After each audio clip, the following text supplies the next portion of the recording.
नमस्कार. आजच्या व्हिडिओमध्ये आपल्या सर्वांचं खूप खूप खूप स्वागत आहे. आज आपण मकर संक्रांती विशेष कुंतीच्या वाणाची सर्व माहिती जाणून घेणार आहोत.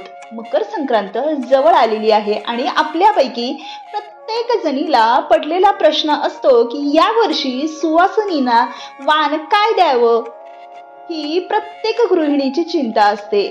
एकदा की मकर संक्रांत झाली की रथ सप्तमी पर्यंत महिलांचे हळदी कुंकवाचा कार्यक्रम चालू असतो. आज हिच्या घरी तर उद्या तिच्या घरी आपण प्रत्येकीच्या म्हणजेच मैत्रिणीच्या किंवा आजूबाजूच्या लोकांच्या हळदी कुंकवाला जरूर जातो आणि त्यांना सुद्धा आपल्या घरी जरूर बोलवतो. आता या वाणामध्ये एखादी भेटवस्तू, हळदी कुंकू किंवा मग तिळगुळ दिलं जातं. तर आता वरचेवर काळ बदलत गेलेला आहे, त्यामुळं हळदी कुंकू करण्याची पद्धत किंवा वाण देण्याची पद्धत यामध्ये खूप फरक झालेला आहे. वाणाचे भरपूर प्रकार आपल्याला बाजारामध्ये अगदी सहज आणि कमीत कमी किमतीमध्ये मिळायला सुरुवात झाली आहे. त्यामध्येच फार पूर्वीपासून चालत आलेला आणि पारंपरिक असा वाणाचा प्रकार तो म्हणजेच कुंतीचं वाण. याच्या नावातच सगळं काही आहे. म्हणजेच कुंतीचं वाण कुणाकडून घेतलं जातं किंवा कोणी कोणाला कुंतीचं वाण द्यावं, या कुंतीच्या वाणाचं व्रत किती वर्ष करावं किंवा मग या व्रताचं उद्यापन कशा पद्धतीने करावं, या संपूर्ण प्रश्नांची उत्तरे आज आपण आजच्या व्हिडिओमध्ये पाहणार आहोत. तर असं म्हटलं जातं की आल्या जन्मात प्रत्येक सुवासिनीने एकदा तरी कुंतीचं वाण हे जरूर घ्यावं सुद्धा आणि आपण द्यावं सुद्धा. जे काही वार एकमेकींना देत असतो त्याला हळदी कुंकू करताना किंवा संक्रांतीच्या काळामध्ये आपण जे काही हळदी कुंकू करतो त्याचाच अर्थ असा होतो की आपल्या सौभाग्यामध्ये वृद्धी व्हावी, आपल्या पतीचं आयुष्य वाढावं, त्याला दीर्घायुष्य मिळावं आणि आपलं जे सौभाग्य आहे ते अनंत काळापर्यंत म्हणजेच चिरकाळापर्यंत दीर्घ काळासाठी आपलं सौभाग्य टिकावं, यासाठीच महिला मकर संक्रांतीमध्ये हळदी कुंकू करतात. तर मकर संक्रांत ते रथ सप्तमीपर्यंत हा महिलांचा विशेष असा हळदी कुंकवाचा सण असतो. प्रत्येक जण या काळामध्ये एक एक दिवस हळदी कुंकू ठेवतात आणि सुवासिनींना आपल्या घरी बोलावून त्यांना हळदी कुंकू किंवा वाणाची एखादी भेटवस्तू देतात. या कुंतीच्या वाणाची आपण माहिती घेणार आहोत की यामध्ये काय काय केलं जातं किंवा मग कुंतीच्या वाणाची कथा काय आहे याची माहिती आपण घेणार आहोत. या वाणाला कुंतीचं वाण का म्हटलं जातं किंवा या मागची नेमकी पौराणिक कथा काय आहे, तर कुंती ही महाभारतातील एक महान अशी स्त्री होती. महाभारताच्या कथांमध्ये कुंती आणि गांधारीचे नाव सुद्धा नक्कीच ऐकलं असेल. कुंती आणि गांधारी या दोघी जावा होत्या. धृतराष्ट्राची पत्नी गांधारी आणि पंडूराजाची पत्नी कुंती होती. धृतराष्ट्र हे अंध होते तर त्यांची पत्नी गांधारी सुद्धा आयुष्यभरासाठी डोळ्यावर पट्टी बांधून जगली होती. म्हणजे ती सुद्धा आयुष्यभर अंध म्हणून जगली. पण तिची परिस्थिती खूप चांगली होती. ती महालात राहायची आणि कुंतीची परिस्थिती ही खूप गरिबीची होती, म्हणून ती वनामध्ये राहायची. कुंती आणि पंडूराजा यांना 5 पुत्र होते. त्यांना पांडव असं म्हटलं जायचं आणि गांधारी व धृतराष्ट्र यांना 100 पुत्र होते. त्यांना कौरव असं म्हटलं जायचं. त्यांच्या काळामध्ये जेव्हा संक्रांत होती तेव्हा राणी गांधारी कुंतीला वाण देण्यासाठी निघाली होती. तर गांधारीची परिस्थिती खूप चांगली असल्यामुळे तिला तिच्या श्रीमंतीचं प्रदर्शन करायचं होतं.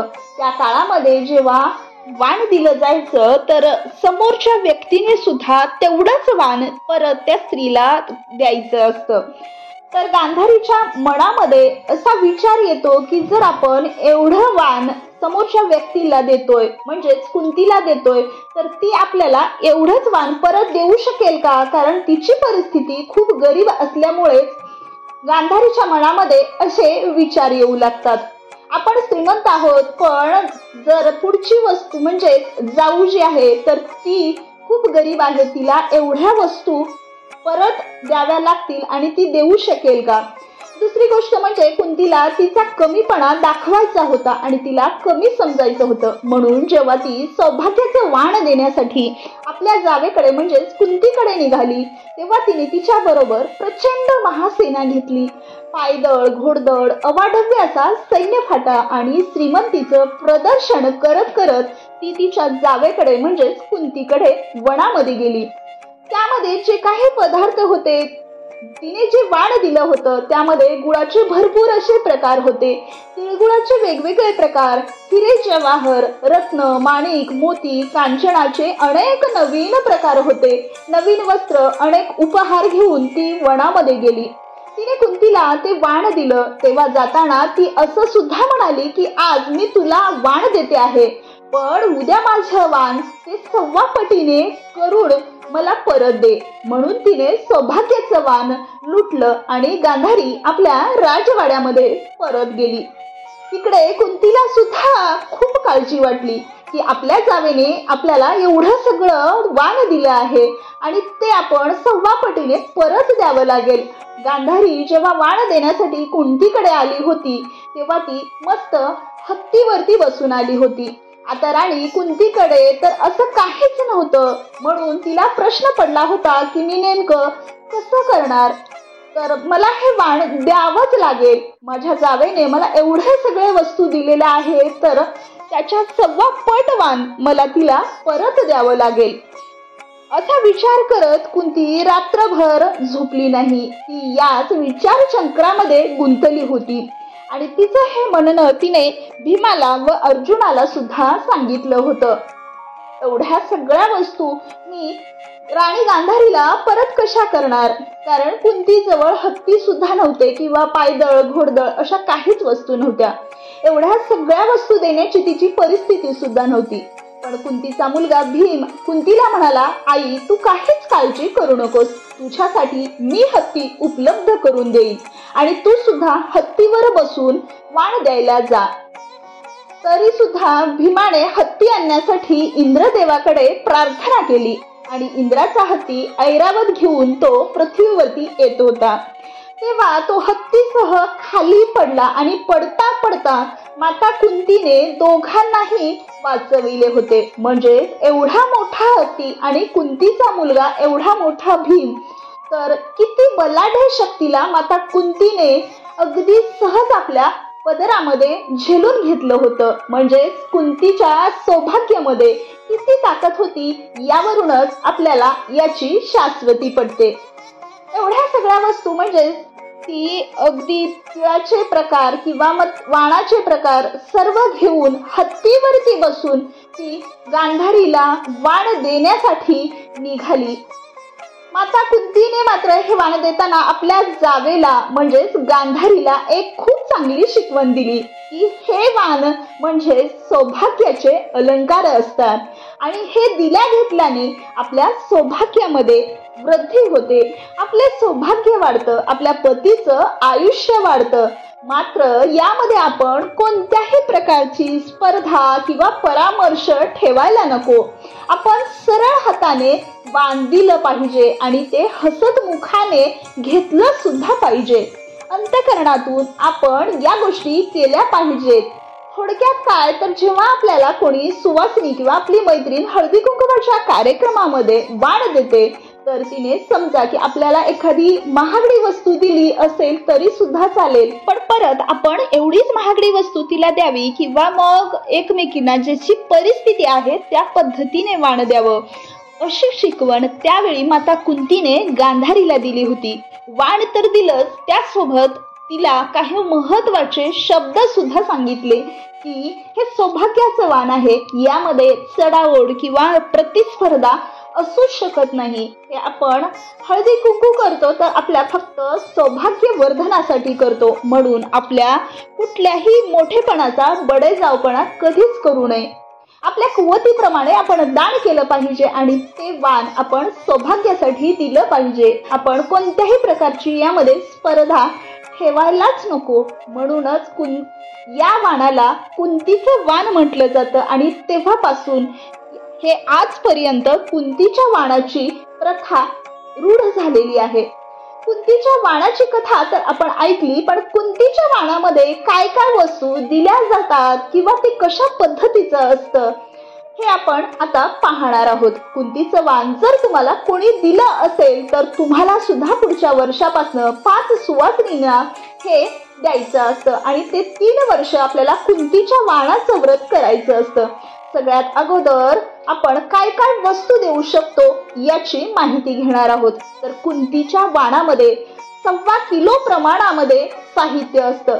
तर 1.25 किलो हळद, 1.25 किलो कुंकू, 1.25 किलो तीळ, 1.25 किलो गूळ, लाल सुपारी, खारीक, खोबरं, बदाम, नारळ, ओटीचे सामान म्हणजे ब्लाऊज पीस आणि लाल रंगाची साडी, पितळेचे निरांजनी, फुलवात, हळदी कुंकवाचे करंडे, पायात घालण्याचे जोडवे, काळ्या मण्याची सर, काचेच्या हिरव्या बांगड्या म्हणजे सुवासिनीच्या जे सौभाग्याचं लेणं आहे ते संपूर्ण साहित्य या कुंतीच्या वाणामध्ये दिलं जातं. पण ते आपल्या कुवतीप्रमाणेच असावं.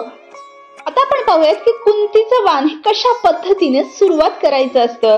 जर एखाद्या वर्षी एखाद्या स्त्रीने तुम्हाला जर कुंतीचं वाण दिलेलं असेल तर पुढच्या वर्षापासून सुद्धा तुम्हाला या व्रताची सुरुवात करावी लागते आणि ते व्रत पुढे 3 वर्ष सतत चालू ठेवावं लागतं आणि तुम्ही 3ऱ्या वर्षी या व्रताचं उद्यापन करू शकता. तर यामध्ये तुम्हाला सर्व 1.25 किलोच्या प्रमाणामध्ये साहित्य घेऊन यायचं आहे आणि घरी आल्यानंतर तुम्हाला ते सर्व साहित्य 1.5 किलोच्या प्रमाणामध्ये वेगवेगळ्या पद्धतीने करून घ्यायचं आहे. म्हणजेच याचे 5 भाग करायचे आहेत. कारण 5 सुवासिनींना आपल्याला हे वाण द्यायचं आहे.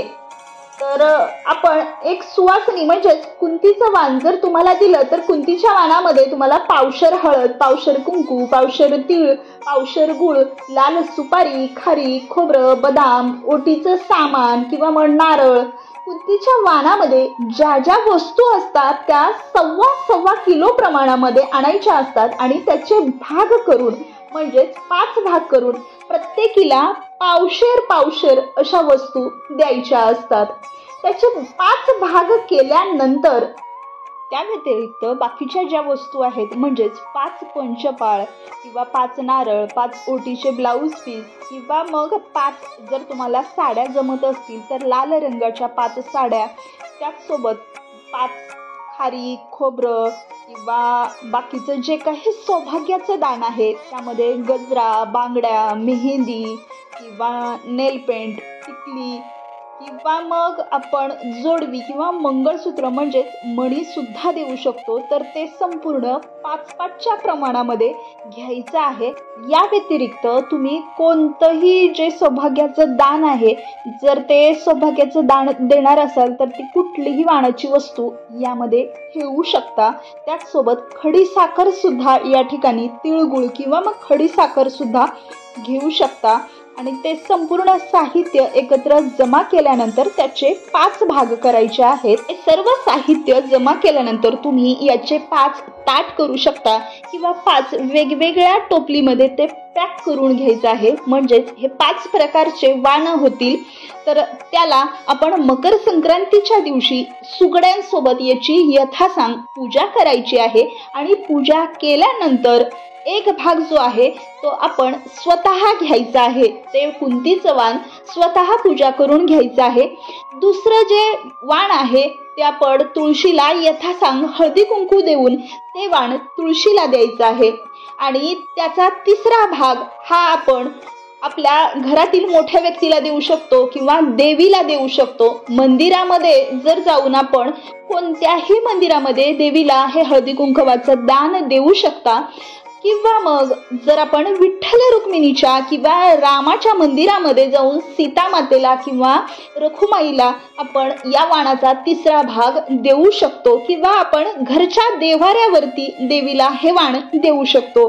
आता उरलेली 2 शिल्लक वाणं जे आहेत ते आपण घरामध्ये जावेला, सासूला किंवा इतर आपल्या पाहुणे मंडळीमध्ये किंवा शेजारी पाजारी ज्यांना कुणाला हे वाण घेण्याची इच्छा आहे तर त्यांना आपण हे वाण जरूर देऊ शकतो.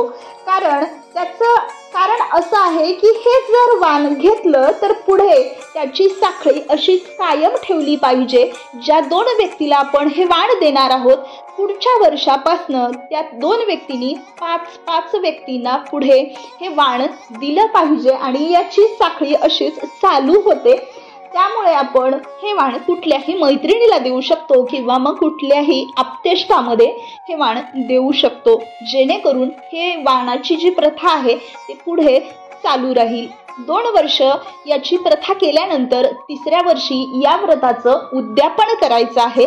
तर या व्रताच्या उद्यापनामध्ये तुम्ही 5 किंवा 7 सुवासिनींना तुमच्या घरी हळदी कुंकवाला बोलवायचं आहे. त्यांची यथासांग पूजा करून त्यांना हळदी कुंकू द्यायचं आहे. त्यासोबत वाण देऊन त्यांना जेवू खाऊ घालायचं आहे किंवा मग एखादीची ओटी भरून तुम्ही ओटीचं जे काही सामान आहे किंवा साडी, ब्लाऊज पीस, नारळ हा देऊ शकता आणि या पद्धतीने हळदी कुंकवाचा कार्यक्रम करू शकता. तर हे जे कुंतीचं वाण आहे तर ते अगदी महाभारताच्या काळापासून आहे आणि हे सौभाग्याचं वर्धन करणारा हा कुंतीच्या वाणाची प्रथा आहे. प्रत्येक सुवासिनीने प्रत्येकाच्या आयुष्यामध्ये एक वेळा तरी हे कुंतीचं वाण जरूर द्यावं आणि जरूर घ्यावं, कारण यामुळेच आपल्याला अखंड सौभाग्याची प्राप्ती होते. म्हणूनच हे कुंतीचं वाण दिलं जातं किंवा मग घेतलं जातं आणि ही महाभारताच्या काळापासूनची रूढी पुढे सुद्धा अशीच चालवली पाहिजे किंवा ही चालत राहील याची काळजी आपण जरूर घेतली पाहिजे.